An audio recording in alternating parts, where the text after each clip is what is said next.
Hello, I'm Tom Martin, and welcome to another episode of A San Francisco Conservative.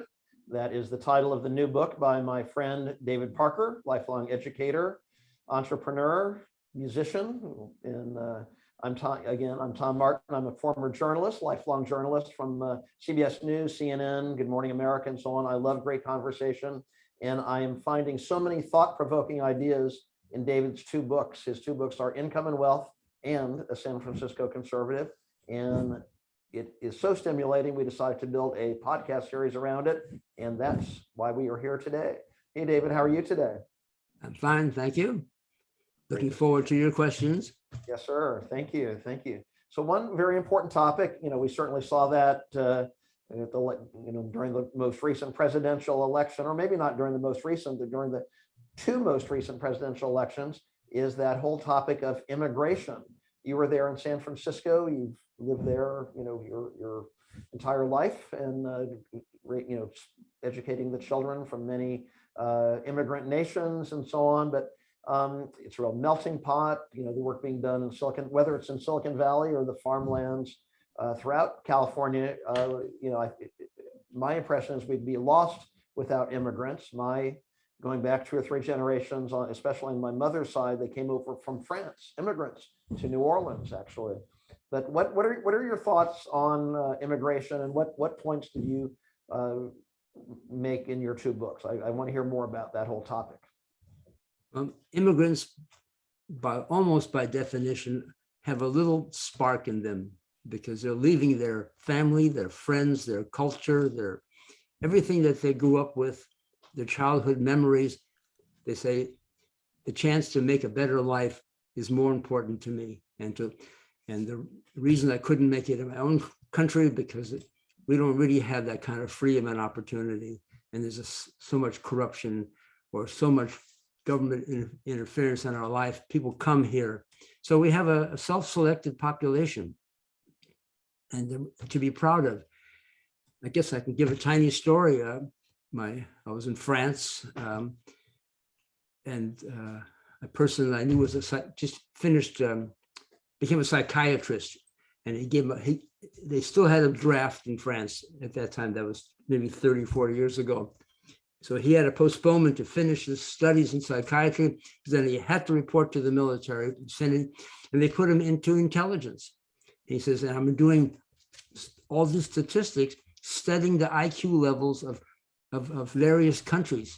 He says, I'm going to tell you something that's going to make you proud, that the IQ in America is way above that of France and most other countries.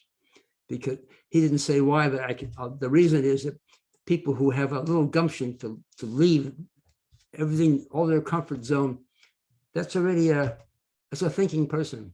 And so Americans don't know it, but that's one reason we're successful, is we're a relatively bright people, and people coming in across the border, it's not correct that they don't come in, apply like you're supposed to, but we are a dynamic economy, and an Achilles heel of a dynamic economy is a labor shortage. Except during an economic downturn, there's not enough people, so we need everybody coming in.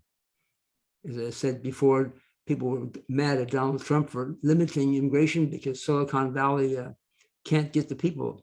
They need Asians and Europeans and some Middle Easterners, because those who are educated are much better educated than we are at the moment, and they can't hire Americans. So we need those immigrants.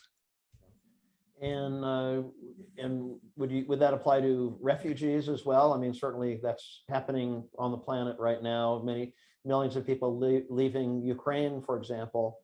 What are your thoughts on that? That's interesting thought. Refugees are kind of, if they're accepted someplace, they're grateful, and I think that does something to refugees. They may be very mediocre where they were. They're just hanging out, not paying attention. All of a sudden, they're on the run. But when they get here and having gone through a harrowing experience, they're appreciative, and they generally do well. So it's I can give the example even of Haitians. Haiti is a country that's kind of it's a failure as a country. And but the Haitians that come voluntarily, you never hear about them in the newspapers. They actually do well. They're grateful to be here. They made that step, and they said they don't want people to think that they're just, think badly of them, and they do well. So that's almost a false issue. The Ukrainians who are leaving will probably do well wherever they are. The Syrians who left Syria, those countries they pretend, oh, we can't take them. They're all employed.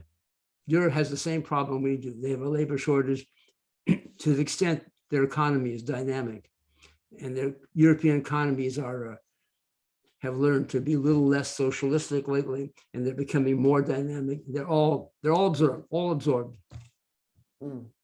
And you've been there in San Francisco for a number of decades now, and I'm just curious what your personal observations have been. I mean, in addition to being a school teacher, a music teacher in San Francisco's public schools in the inner cities, you are a investor of property, developing properties, and an entrepreneur, and you've been the leader of the Dave Parker Sextet, the great jazz combo, for many years, including headlining at the Fillmore there in San Francisco. What have been some memorable experiences you've had with respect to immigration and sort of diversity, really? Well, I personally love the diversity, and I personally love it. I'm in that world. My friends are in that. My friends are of that world, but I don't like the public schools to concentrate on that world, because the kids are in school a very short period of time.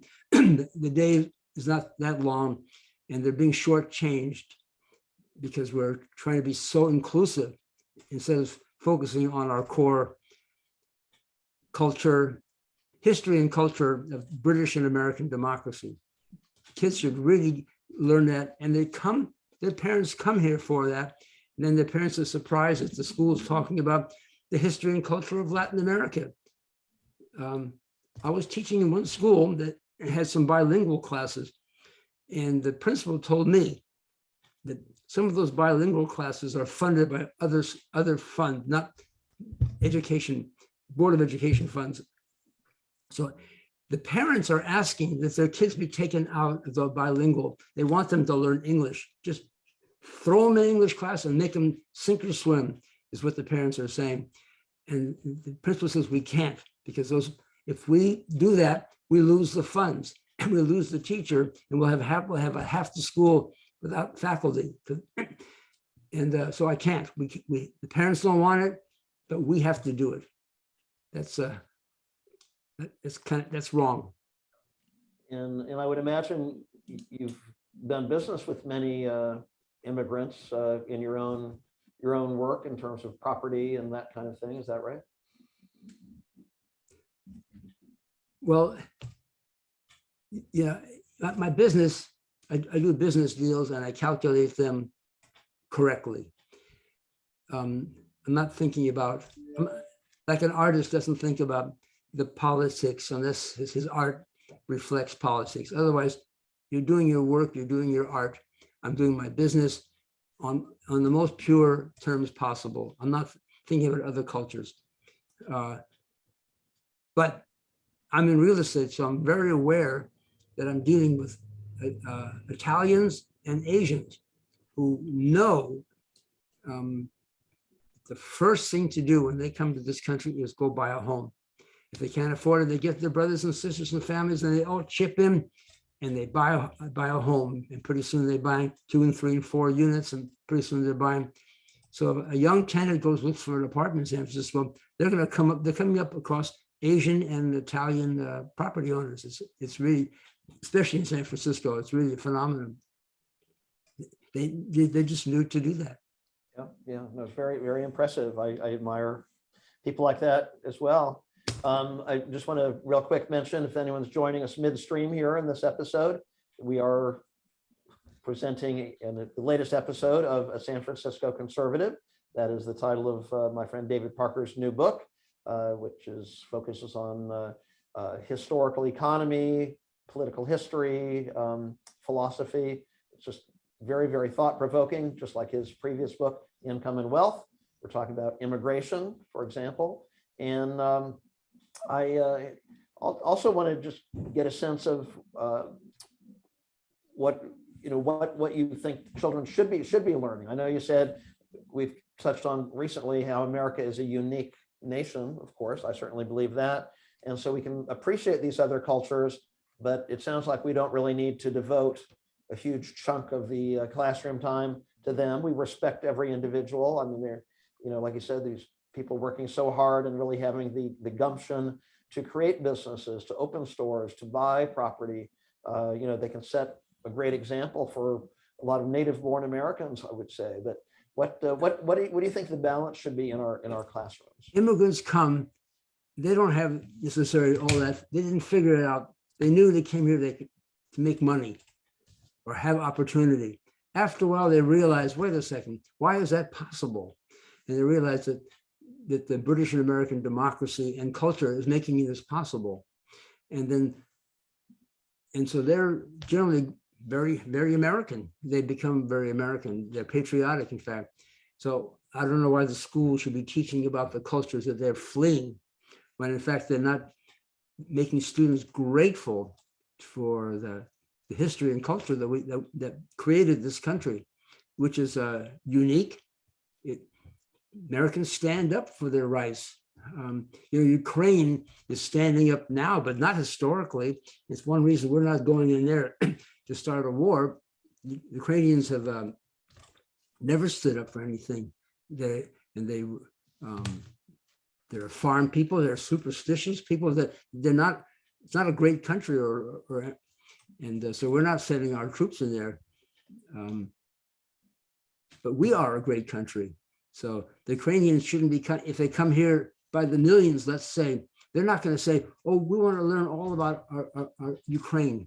No, you should be learning about our Constitution and the Federalist Papers and everything that made our legal decisions, our court decisions that made us a great country.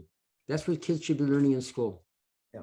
Well, it's interesting that the new chapter that the Ukrainian people are writing, I mean, it seems very bold and courageous. I don't know how it will all work out. At the time we're recording this, it's very dangerous, of course, with the women and children and civilian targeting and all that. But I agree with you that immigrants to this nation, if they're Ukrainian refugees or from any other nation, I think they can really benefit from learning what our founding fathers taught and the principles this nation was built upon. It's interesting. I know, you and I probably differ as far as how much credit we'd be willing to give President Joe Biden on many things, but I heard him say something recently that really resonated with me. He said, I forget what national leader he was speaking. He said, well, I was in a conversation with another nation's leader. I don't know if it was Putin years ago or who it was, but he said, I would define America in one word: possibility. And so it seems that a lot of these immigrants are coming to America because they recognize the possibility through hard work, by transforming themselves, by rising to the occasion. And if they see, other native-born Americans being a little lazier, they're not going to fall for that. It's, it is very inspiring, the mindset. And that is something that you touch upon in your books. Again, many other interviews you've done, on radio stations and podcasts and so on. There's a classic chapter in Income and Wealth that so many people are fascinated by, as I can certainly understand. Can you tell us about that as far as how we create future possibilities for ourselves, whatever country we're from, even if we're, you mentioned McDonald's recently, even if we're working a job at McDonald's? That would be an example of a minimum wage employee. It doesn't make a difference what your ethnic background is. And I'm suggesting that financial independence should be everyone's economic goal. And I give a detailed program for becoming financially independent in 10 years at whatever salary you're on, so that you can be living off your assets, income from your assets at the wage that you're working. Then you don't care what's happening in the news. You can do whatever you want in life, even if it's not a money-making thing. You can be an artist if you really want to be. And And they also say that every minority that's come here usually experienced some kind of discrimination. It used to be, there's pictures, you can see it in photograph books of the Irish in Boston, and every window of every store said, Irish need not apply. And I'm in San Francisco, and I know that the Asians and Chinese were really discriminated against, and they huddled together in Chinatown because for security, and they would be harassed. People would hit them, cut off their hair, all kinds of bad things. And what the Chinese did and what the Irish did is what all minorities, and I'm talking about Blacks, for example, and Latins also, you just start working in your own community. You open a business for people in your community, and then all of a sudden, if you're good, the market comes to you, and then the whole thing gets reversed. So if you're a Black architect, and nobody will hire you. It used to be in the 50s and 60s, some of the great jazz musicians were classical musicians, and they couldn't get a job in a symphony orchestra. I'm thinking of Eric Dolphin, I know plenty others, and it was just blatant. Charles Mingus also a problem. Blatant discrimination. We're not going to hire you. Don't even audition. That was how it was in the 50s and early 60s. Okay, and they switched to jazz. In any case, they started just producing music for their own community, and then the market came to them. And great athletes, the Black athletes, had to join the Negro Baseball League, and they were better than the National League. And then finally, the Brooklyn Dodgers decided, we want to win the pennant. Let's go hire some of those better players and bring them over here. The market you can't, if you're good, the market will come to you, not the other way. You don't have to beg the market will come to you. You just turn within for a while. You can't make an excuse. They're not hiring me, or they're discriminating. It's a very bad mindset. Yeah. You just have to deal with it, go around it, but that's how it works. Yeah. It's interesting. I was thinking back, was it 1 year ago, 2 years ago, the movie that won the Best Oscar Award here in America was called The Green Book, about the African-American jazz pianist professor from New York City, and he hired the white Italian kind of thug-like character as his driver, and they would tour the South and so on. I was speaking with a young man in Alabama on a Zoom call just recently, introduced by another friend who's a successful businessman there in San Francisco, Chinese American. And so he's creating a great, new technology there in Alabama, and the city is supporting him because they know it'll produce jobs and so on. But thinking back to that great movie, which I really loved because I love jazz myself, is about, touring America and running into all kinds of hatred and discrimination. But at the end of the day, you can't deny quality and talent. And so you find those little opportunities to showcase that talent, and then you can rise up. And in a way, that does seem to be the American way. Duke Ellington, he experienced so much discrimination and racism. He said to avoid staying in any hotel, being turned down, he bought a train, and all his musicians slept in the train and were traveling first class with excellent food. That solved the problem. The train would pull into town, musicians stayed in the train. He owned the train. I mean, you just start thinking about how to go around it, and that's what you do. Yeah. There's a chef, an Indian chef, has a famous show in the United States, Lakshmi or something. I can't remember her name. Yeah. She says she comes from India, and she learned from her mother and she grew up also there. It's a very misogynist culture. She says the mother said to the child, just forget about it. There's so many ways to go around. Every bad system has its weaknesses. You just go around it as if it wasn't there. In fact, that motivated her, and she became very successful. You just go around it. Very, very inspiring. Very inspiring. And then the economy comes to you. If you're really good, the economy comes to you. Yeah. No, and I think we can all be grateful for those people that, who, again, some friends of mine in the gay community, they talk about allies people who will not have hatred or discrimination. It's like everyone deserves a chance. So I think I heard recently that Albert Einstein, if maybe I'm confusing my historical figures, but I think Albert Einstein provided his home to the Black female singer Marian Anderson. I remember as a kid, my parents giving me books about Marian Anderson, singing at the Lincoln Memorial and so on. And so, I really admire people with a strong mindset. They're not going to let discrimination get the best of them. And then people who have the humanity, it's like, oh, I'm going to lend a hand here. So it's so many inspiring stories of our nation, really. So yeah. Plus, in any country where there's some discrimination, it's not everybody who's discriminating, and there's always be some who will help. So minorities have to help themselves first. And then they'll find other people coming in to help them. And then eventually it breaks down. Yeah, that's great to think about all this, and we're still a work in progress, I'm sure. Yeah, work in progress, but it's and discrimination is partially human nature. Every society, everywhere in the world, discriminates against some minority. I'm not sure there's any discrimination, no side free of discrimination. So you can't, if you're a minority, you can't make it an excuse. Yeah, look for those possibilities. It is an excuse, but you can't let it get you down. You have to go around it. Right. Well, that's a very inspiring note to end on with this episode. And before we go, I just want to remind people that you can find and purchase copies of David's books, Income and Wealth in a San Francisco Conservative, on David's website. That's davidparkeressays.com, and also by going to amazon.com. So thanks, David. Another great conversation. Okay. And look forward to catching you next time. You will. All right. Thank you.